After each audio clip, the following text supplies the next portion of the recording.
live struggle legacy. It's a whole movement.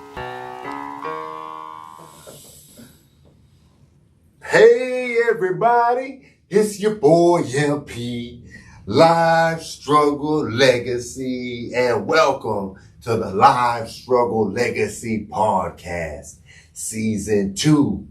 Now, real quick, if you haven't already done so, please make sure you hit that subscribe button, hit that like button, hit that notification button, drop a comment, start a conversation, right? If you're following us on a streaming platform, make sure you hit that follow button. Make sure you rate us. That really helps get us exposure. So make sure you rate us. And if you're looking to promote your business or anything that you have going on, we're looking for sponsors. Okay, here we go. So today I have a very special guest.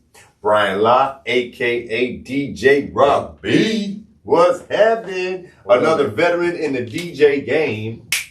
Okay, so real quick, I just want to ask, you and I have been going kind of back and forth about getting you on the show, and then I know a little bit about your story. I think it's a pretty incredible story, and I think it fits this platform perfectly. But I just want to know, like, where your head was at when you saw the Live Struggle podcast and what you thought about it and how you thought that your story would fit in with this platform. So a little bit of your perspective on that.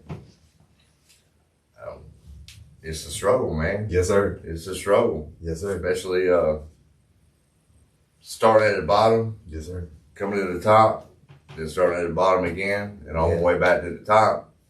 I mean, it's always a struggle. Well, you know, bro, just reading your bio, which I'm going to, you're going to tell that, not me.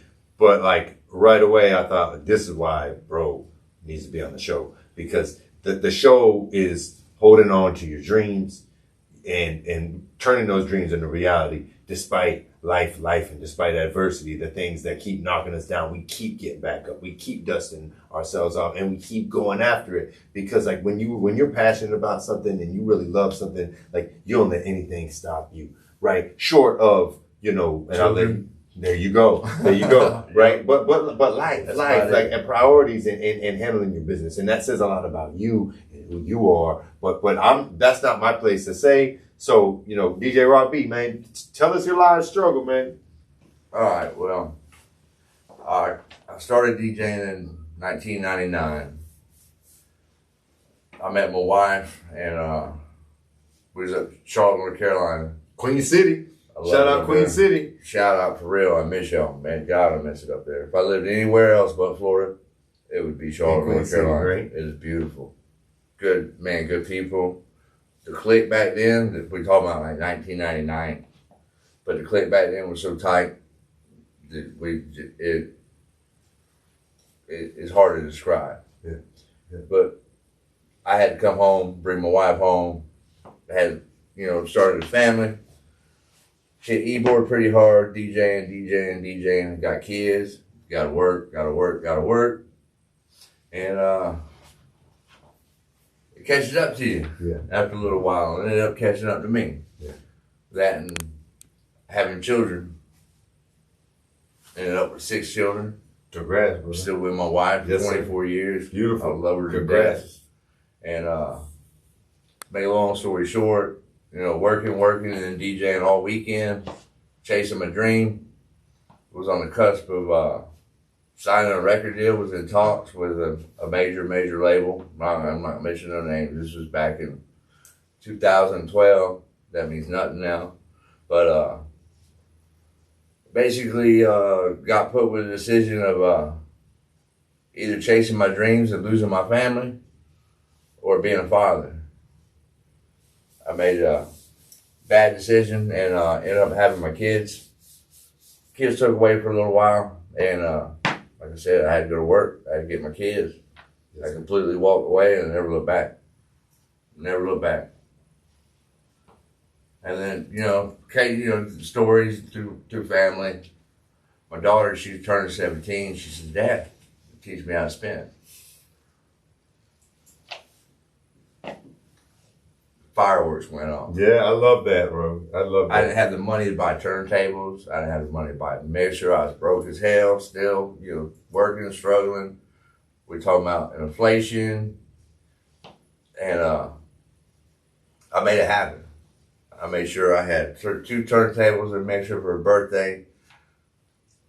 All the friends, distracted her while me and my friend Danny would set up turntables, went in there. She came out of the room and we started banging. That was my first set in 12 years. Yeah, bro.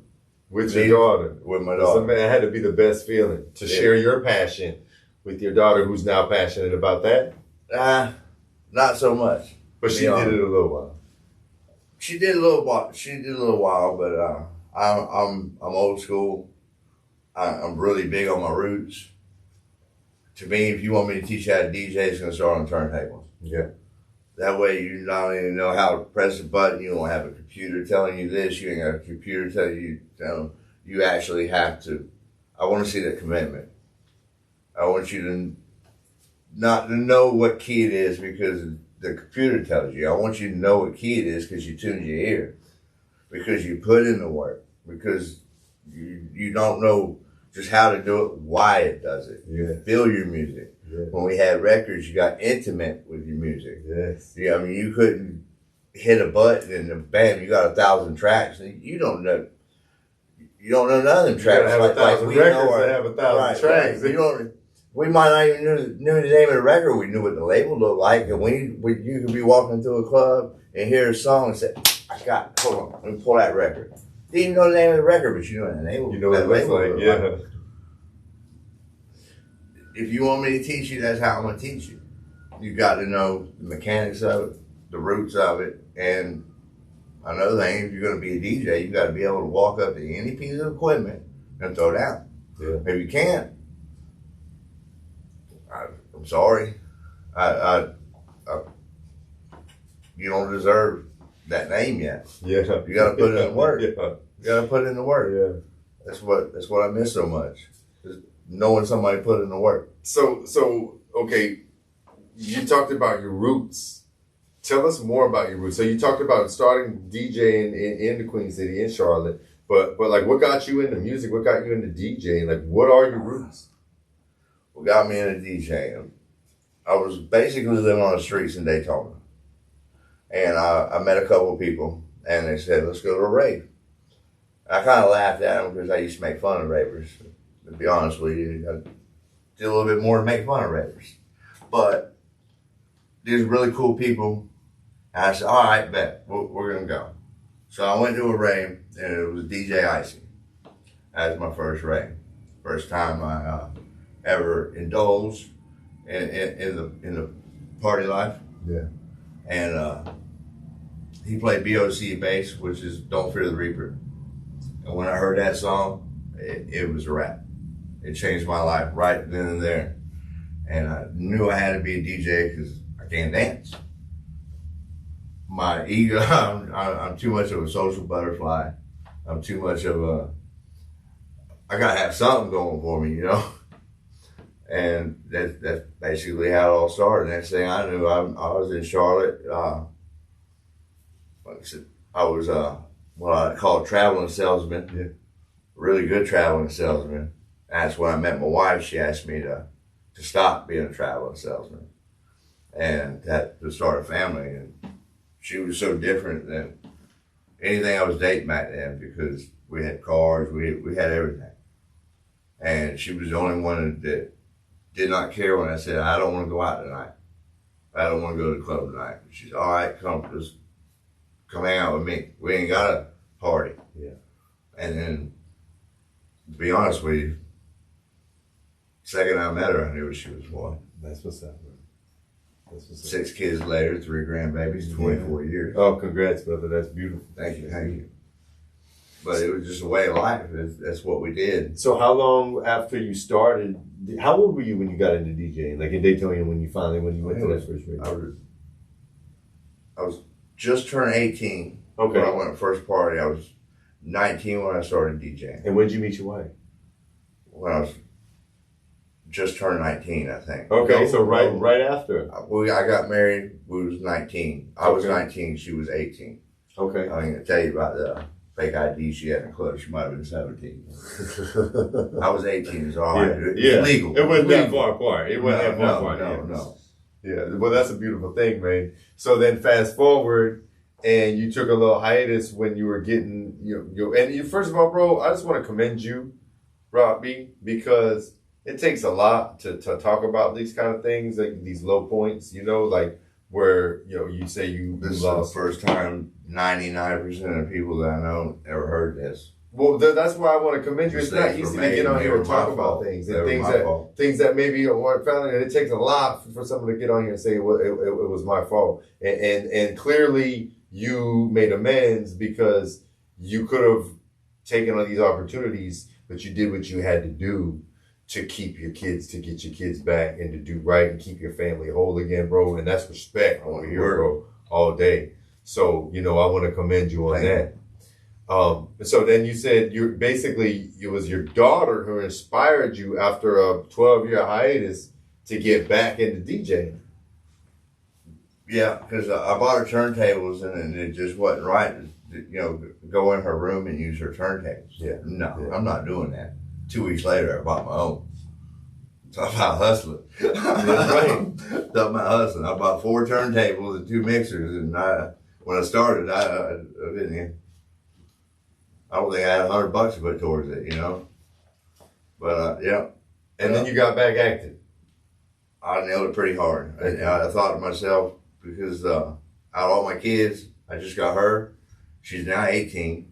I got my son, he's 16, fixing to turn 17. They're grown. They're good kids. They act like adults. The way I see it, you act like an adult, I treat you like an adult. That's how it is. Yes, sir. And I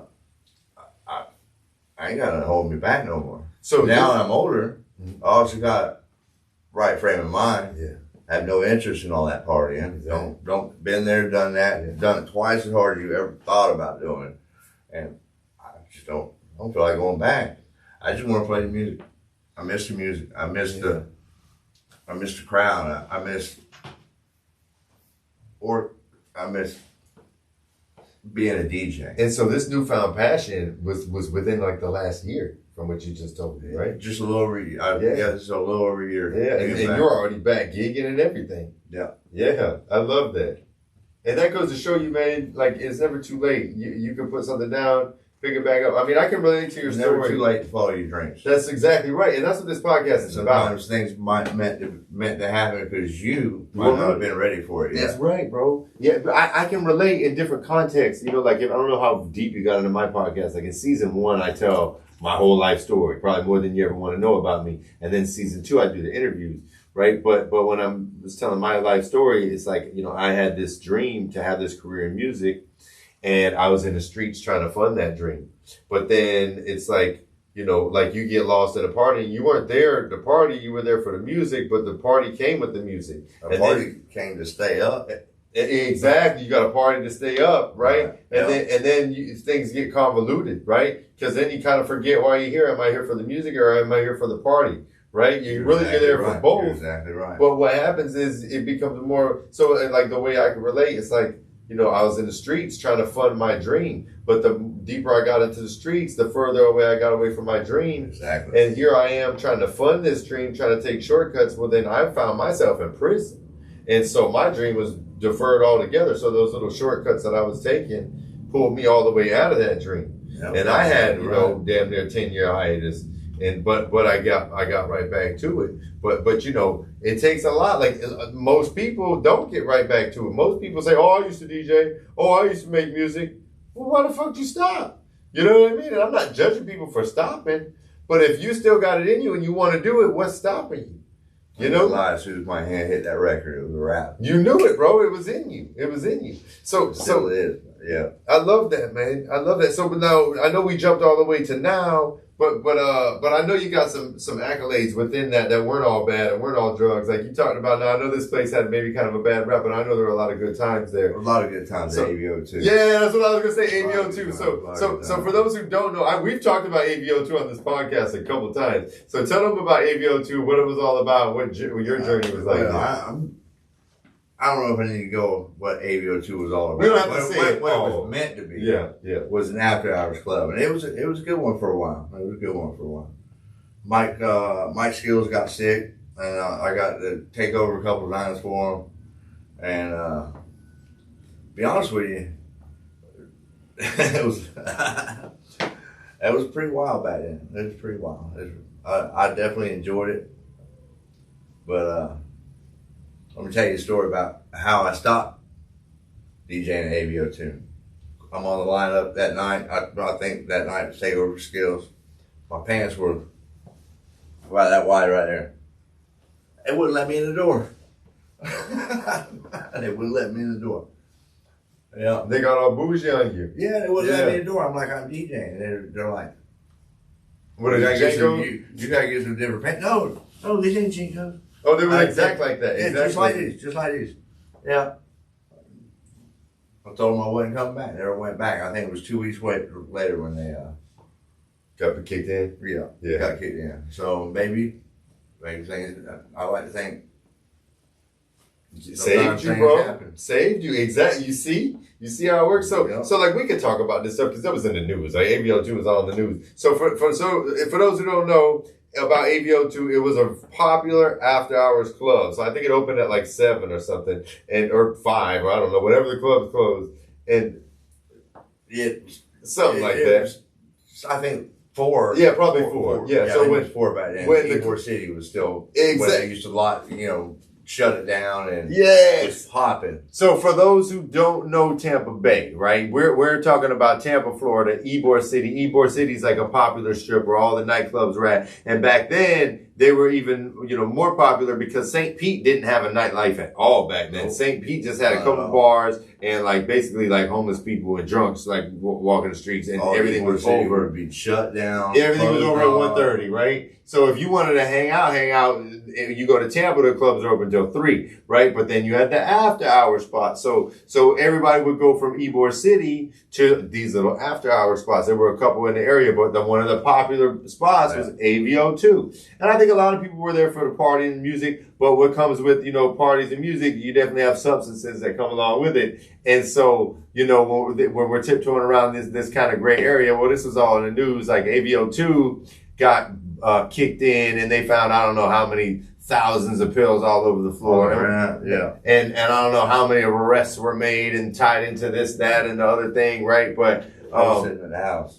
But I will say, when I went to AVO 2, right, and we're not talking any names or any people. I don't even know any of these people, so I don't even know their names. But what I remember, I was like a kid going in there. I was like 17 years old, hanging with older people, and then I was of a different crowd. You know what I mean? I wasn't used to that techno crowd. I was into the more the urban hip hop, Southern Florida rap scene, right? So going into that was like, holy shit, this is crazy. Some shit I never seen before, right? I've seen all the hood shit. It's like the gates open and I went, oh yeah, your gates open and it's crazy because you got these women over here and they're doing massages for $1 a minute, and then you got these oxygen tanks sucking on blow pops. You got blow pops, people jumping in your face with glowed up pacifiers and the glow sticks and all this. And then the crazy thing is short skirts, beautiful girls in short skirts doing massages for $1 a minute. I remember this one girl that was doing the massages for $1 a minute. I had all this money at the time. I had her all this money. I'm like, okay, your book. I actually used to pay a guy in North Carolina, Scorpios. I used to pay him $150 a night. His name was Alex, and I'd be like, and he'd come. Yeah, bro. Yeah, I remember that. They would have the oxygen tanks in there, and then so what everybody was doing was ecstasy. That was the popular drug at the time, the club drug. And what I remember about that particular spot. Now, I was already in the street, so I was familiar with this, but everything that we did was kind of behind closed doors, in alleys, behind dark tent, trap houses, that sort of thing. That's how I came up.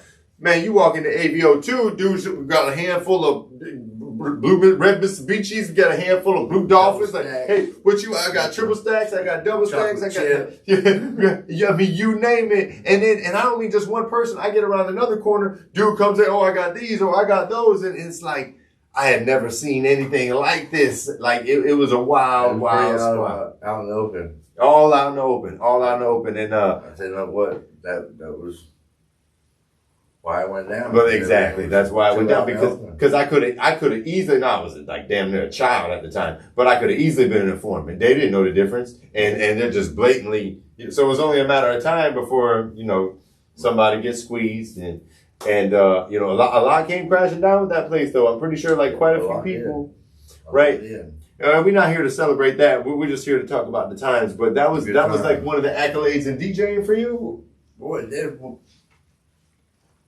it's a known spot, after a 12-year hiatus to say, hey, I DJ here. Yeah. And everybody knows, where that place was. And see, I'm not even that much into that whole break scene and you know what I mean? But I knew that place. I damn sure knew that place. When I say you too, you know what I'm talking about. Yeah. So tell us about maybe like a high point in DJing that like really stood out, like a really good time that was like fruits of your labor type shit.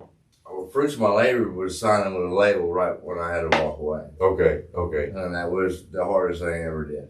It was the hardest thing. So that's when you felt like you were at the peak of your DJ. Yeah, I was signed with a major label. I was resident DJ at a club in Lakeland, and we had a certain headliner come out and had a really good time. Of course, me being a resident, I was one to open up for him. And then night went so good, it was like a couple of months later, we had him out again. And he just was really impressed with me, really was impressed with my professionalism and how I knew how to work the crowd. And there's a thing called proper DJ etiquette, So if you got a headliner, you're not supposed to play, first of all, his music. Yeah. Unless you got permission.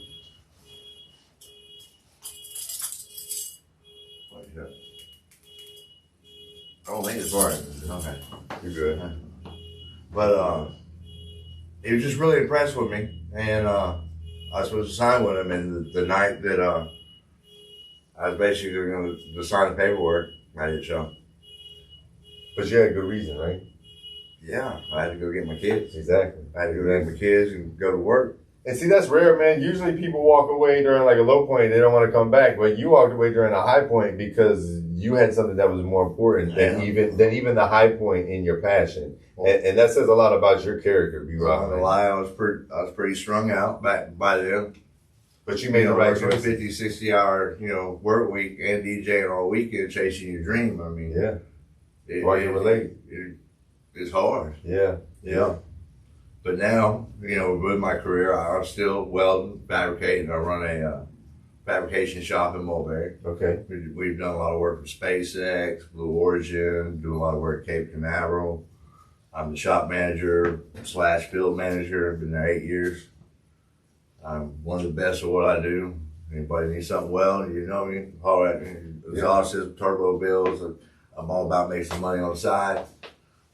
Well, we're going to make sure before the end of the show that we drop any information so that people can find you, whether it be DJing, whether it be fabrication, welding. We're going to make sure that you put yourself out there, bro. I got grandbabies. Yeah, man. We got to feed them grandbabies. Got to feed those babies. Yes, sir. Yeah. Absolutely. Once you get that mindset of always, hustling, always working because you got kids, it's even though most of them go, it's hard to turn that off. You got that mindset. Which is actually the best thing ever happened to me because that gives me I'm gonna get it. That's a beautiful thing. If I want something, I'm gonna get it. Everybody don't have that. You got a lot of couch potatoes. I had kids that need to eat, and the only way they can eat is I had to go get it. That's right. I couldn't sit at the house, I put an application in a day, how you gonna get hired if your name's in the middle of a stack of papers or the middle of a file? If they can't put a face with a name, who are you? Yeah. How you gonna get hired? If you ain't beating the doors down, you ain't going after it, you ain't ever going to get it. That's with DJing, that's with music career. Anything. Anything. Anything. If you're not beating the door down, or you ain't putting yourself out there, you're never going to get it. I mean, even parenting. Sometimes you got to beat doors down to put yourself out there for your child, right? Yeah, you're damn right. Damn right. Damn right. So okay. So now we're 12-year hiatus. You're back on the scene. You're gigging. Like, tell us about what it's like coming back. And one thing I want you to touch on, you touched on it a little bit, is how DJing changed. How you used to have to carry all these crates, for better or worse, though, because it ain't all bad, right? I don't want to. I didn't carry my crates all that often. Okay. I was very lucky. People knew I was coming, and they was more than happy to hang out in the DJ booth with me and help me out with my records. And I appreciate it. Yeah. Trust me, I appreciate it. It wasn't that big a deal for people. You had to carry the records out. Maybe you did. I'm sorry. Yeah. But I'm not trying to be a pompous ass or something like. No, but you're at home. I'm just telling the truth. I'm just telling the truth. And everybody fuck with the DJ. So but back then the DJs were so much. I don't know. DJs held themselves differently. We were a lot. I wouldn't say respect. We carried ourselves differently. There was not 250 million of us. Yeah. We were a very, very few that took that time and that commitment of taking 2 records, sometimes on belt-driven, we all didn't start on 1200s, on belt-driven Gemini XL 100 turntables, and playing the same 2 records for a month straight until you're about to puke. Just trying to, not only learn to match your beat, but to learn what y'all call phrasing now, the proper, place to. We didn't have no computer, we didn't have no screen that tell you any of that. We didn't know what key was. We didn't know none of that. Nothing built a set for us but us. Yeah. And you had to put that time in, that commitment, and when you did, you're usually looking at an average person, 1.5 2 years before you were really good enough to get out in the club and beat somebody. Yeah. And then once you got out in the club, having a tuned ear, which is, I guess, what y'all call key now. Yeah. Being able to know what records go with what records, and not only that, knowing how to read a crowd. It wasn't just, a lot of today, I'm sorry, is playing, tracks. Track after track, banger after banger after banger. But you're not taking the crowd for experience. You're just pounding them. Man. It's like, you meet a beautiful, beautiful woman. You want to take her home, just pound her to death, or do you want to give her an experience? Yeah, yeah. The crowd's the same thing. It ain't no different than a woman. You want to give her an experience. You want her to come back. Yeah, yes, sir. So want to pound the hell out of it. That's what I want to hear you touch on. Hurt the next day. Screw that, man. No, I want to give them an experience. Yeah, that's right. From the heart. That's right. Ain't no predetermined set. Start with one track. That crowd tells you where to go. That vibe they give you. It's emotion. It's feeling. Energy. Energy. And you're matching it. And when that energy starts coming in you, and you got that crowd like this, man, the hairs on the back of your neck stand up. You cannot do no wrong. Yes. You cannot do no wrong. And that is why I DJ. I love that, bro. That's why there's not a drug in the world that compares with it. Yes, bro. I mean, I can agree just with the stage and just the crowd, and music, because music is the frequency, bro. It doesn't matter in that crowd. You could be from any place in the world, speak any language. Once you hear that beat and that music, it don't matter. It's universal. You could have been having the worst day of your life and just heard that one certain beat, that right frequency, that right beat, and just stop you and say, you start bobbing your head. Change your whole day. That terrible day now is gone. Yeah, man. I want to be the conductor. Yeah, man. No, I love that, and I love that you're still doing that, and you didn't let it go. Like you're still, actively in that feeling and trying to advocate for the old ways. And I'm not discounting nobody or nothing like that, but I just don't want our art and our craft. A lot of us put a lot of time in it and put our hearts in it, and to become irrelevant. And I want to advocate for us to keep our craft coming from here, not from here. I love that. I love that so much, bro. And you touched on something in your bio, and you kind of touched on it a little bit here, but it was very profound to me. So I want to make sure that we bring it up on the show, because you talked about how And like, I 100% agree with you just from what I see. I don't even really get out anymore because, you know, I'm a dad. I work all the time. Me and too. so like, I barely get to get out. And it's not that I don't want to get out. I want to go check out new music, new DJs, new scenes. Cause I know there's a lot of stuff going on, especially in St. Pete, man. Like St. Pete is popping right now. Yeah. And it wasn't like that when I was outside. If y'all don't know, there's a club right now in St. Pete, Icon. Go Okay. check them out. Where's that? Tell them, man. Tell them. This is your spinning, right? It's on Gandy. Gandy? 10, not sure the address. Icon Bar and Lounge. Okay. Go check them out. Really good people. And when are you there so we can see you, bro? I'll be there pretty soon. Okay. Okay. I'll be there You're pretty getting soon. in there. Okay. All right. So this is to be, so later on we're going to drop your social so they know where to follow you. So when the time comes, they know when to pull up and hear Rok B's set. Right. So, but this is what I wanted to touch on that you touched on. Like, and I don't even feel like it's not even the DJ's fault. It's not the new day age DJ's fault. It's not the old school DJ's fault. It's just like a disservice to all DJs because now it's like, the way, and it's the same exact thing has happened to the music industry. I mean, in terms of just art and creatives now, like nobody seeks talent anymore. No. It's like, if you don't have a following, they don't want nothing to do with you. You could be a garbage DJ or a garbage artist with could put trash. a horse mask on your face. But as long as you have a following, they want you in the spot. You put a horse mask on your face because get a following and then DJ Coachella the next year. Right? So but as long as you have a following. Talk about how you eat hay, but it gives you dry mouth and be dead serious in the interview. But you're DJing Coachella. I mean, because you have a following, right? But it used to be the club was the scene. And they hire the DJ to keep the people coming back, right? Not to bring the people to the club, to keep the people coming back to the club, right? Right. DJ don't have it. I mean, yeah, we have social media now, but I mean, DJs don't have social. I mean, advertising budgets. Yeah. We can't get the radio spots. You know. Back in the day, have people run an Ybor. How many times you been in Ybor City that you didn't leave Ybor City with about 8 flyers on your windshield? Yeah. How did flyers get there? Yeah. People were paid to put them there. Exactly. And they paid. So I'm supposed to pay somebody to put my flyer or whatever. We got social media, but still, I'm not. Maybe I'm just old. I don't know. But to me, if you bring them, I'll keep them. Yeah. And I'll have them come back. Yes. I not only have them come back, I'm going to have them call their people, and their people's going to call their people, and their people's going to call their people, and it's going to be happening spot every Friday night, baby. Take them on experience. They're never going to hear the same set twice. They're not going to do it. It's never going to happen. But it seems like now promoters and venues, managers, they're booking.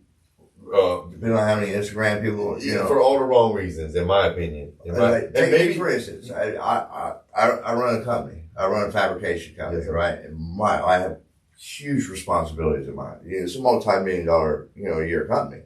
My job, for one, unfortunately, always has to come first because that puts food on the table.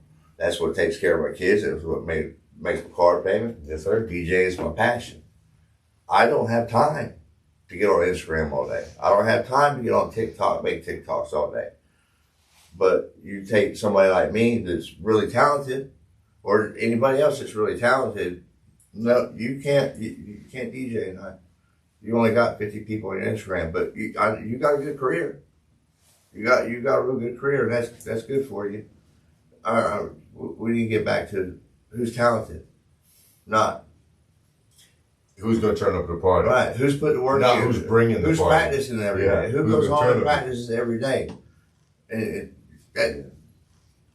we just got to get back to where it belongs. So in your bio, you not only so you did talk about how it's changed, right? But you also talked about some of the good ways that DJing has changed. Maybe it was the technology, right?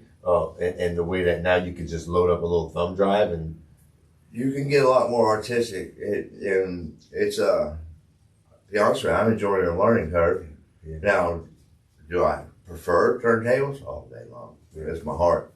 Yeah. That's my heart. And plus an analog. You can't get no better analog. Yeah. You won't get the warmth of not only the bass, the mids, you can't get the crisp as highs. Digital can't do it. And then there's a certain thing, you know, between vinyl and that record.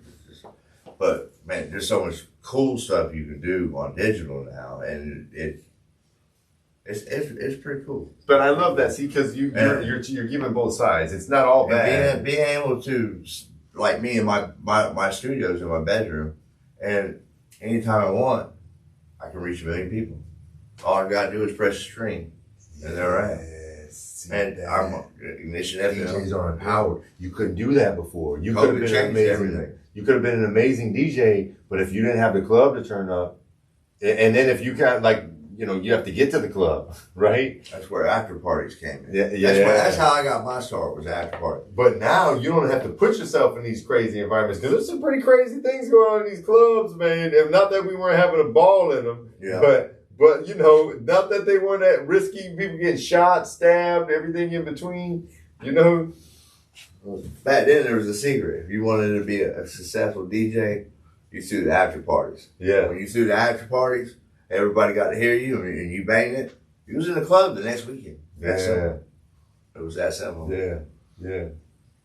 So man, I'm not trying to have no after party at my house. I don't know these people. I don't blame you. I don't know these people. There's a whole different time back then. Be at the after party, bro. There's a whole different time now. Yeah, totally. We got different people going to the club. I'm gonna be tucked in bed, but when they're going to the after back party. then, you know, somebody could go to one club, mess up, and then by the time they got on the interstate, every club in Tampa knew what kind of car they drove, who they was, and if they showed up somewhere else, it was a wrap.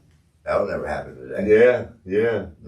No, it's how tight we used to be. It's a big world now, bro. You can't even keep up with everything that's going on now. Like it really. But I mean, the way you could look at that's more people to DJ to, like more people that you can reach, you know, through your streams or whatever it is that you're doing. You know, so tell us, you know, Rok B, man, what you got going on actively now? Actively now, you can catch me live on Twitch, Kick. Man, there's so many platforms one time. Ignition FM, which is a global internet radio station. Okay. We're heard in 152 countries. We're voted #1 of all the EDM internet stations in the world. Ignition FM? Yep. We just came out with our own app. Okay, hell yeah. Yeah. Before you just say, Alexa, you know, tune in Ignition FM. Now we have an app. And then also we're on, like I said, Twitch. I simultaneously stream on my Twitch, Ignition FM's Twitch, Mixcloud, Kick, and just keep going. And now, if we were to go on any one of these platforms, we just search DJ Rok B? Yeah, on SoundCloud, you can find me. DJ Rok B? DJ Rok, DJ-R-O-K B. Okay. And then you'll be able to find me running around St. Pete here shortly on Fridays. Yes, I'm not going to mention... I can't put it out yet. Not yet, okay. I don't put stuff out until I get it riding, but you can catch me here pretty quick. People who know, they know. Okay, so we're not ready to promote live yet. But for when the time comes, and then now if we want to find you on Twitch, any of these other platforms, R-O-K, DJ R-O-K. TikTok, Instagram, Facebook. And is it Rok B on all of them? Yeah. DJ Rok B, R-O-K B. But the big thing that we do need to promote is Skyway Sunday. All day. Skyway popping, bro. Hell yeah. All day Sunday, Mangrove side. Yes. My buddy Twin Tower. Good people. Now when they say Mangrove side, I don't know. I saw that flyer. If you're coming from 75, not 270, if you're coming from like Sarasota, coming over the bridge, you'll take your first exit over the bridge on the right. Okay. Well, they used to have the Skyway parties back in the day, bro. Yeah. You know, all day Sunday will be my birthday bash. Okay. So this is a Rok B birthday bash. Okay. Yeah. Now this podcast though, it's going to probably be put out after that. So, y'all by gonna miss it. Yeah, by the time they see this, hopefully y'all had a blast. Hopefully y'all had a blast at the Rock B birthday blast, right? Because you know we pre-recorded and then we put them out later on. So you know I don't want to disappoint you in that. Their chances are by the time there's gonna be enough people there. I'm not worried about it. Yeah, so by the time they see this, they're gonna say, "Yeah, man, I remember that birthday bash and it was lit. Rock B had everybody turned up." So you gonna be spending for your birthday, bro? We got not only me, we got some pretty high up DJs coming. Hell yeah, bro! It's not only an honor, it's very humbling because just a year ago, I was just stepping back in, and a lot of these people I used to buy the records at Painted Puppy. You know, I used to. As soon as I would be at the record store buying it, and now they're my friends, and not only they're my friends, playing my birthday. You know, some of them are gonna play my birthday party, man. You talking about very humbling and gives me a chance to be a fan too. See, you know what we do in this show, Rock B, man? We live out our dreams on our own terms. You know what I'm saying? Yeah. That's what I'm trying to show.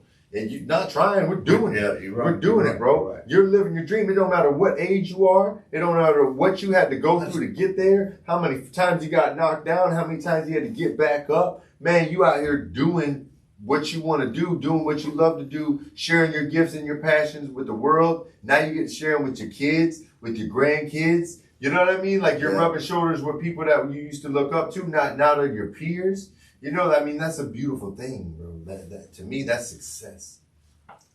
You're right. It humbles me, man. And one thing that you can never forget where you come from. That's right. And you can never, forget your people that helped you get there. And I want to say Twin Tower, thank you. Tom, thank you. Swampy, especially Jason Kens, DJ Kens. Love you, man. What's up?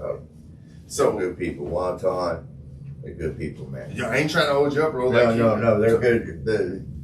They in all my frustration and coming back to a different world, these people held me down. Not even help me, held me down, keep me level, but help me get where I'm at now. I love it, bro. You never forget any of these people. No, right? One thing I'm loyal. See, it's the people that everybody's there when it's up. My daddy always used to call them fair weather friends, right? Yeah. But it's the ones that are in there with you in the rain, in the swamps, in the floods, and never left your side through any of that. Like, yeah, man, those are your people. One thing that's prevalent these days is a lot of people always it's cutthroat.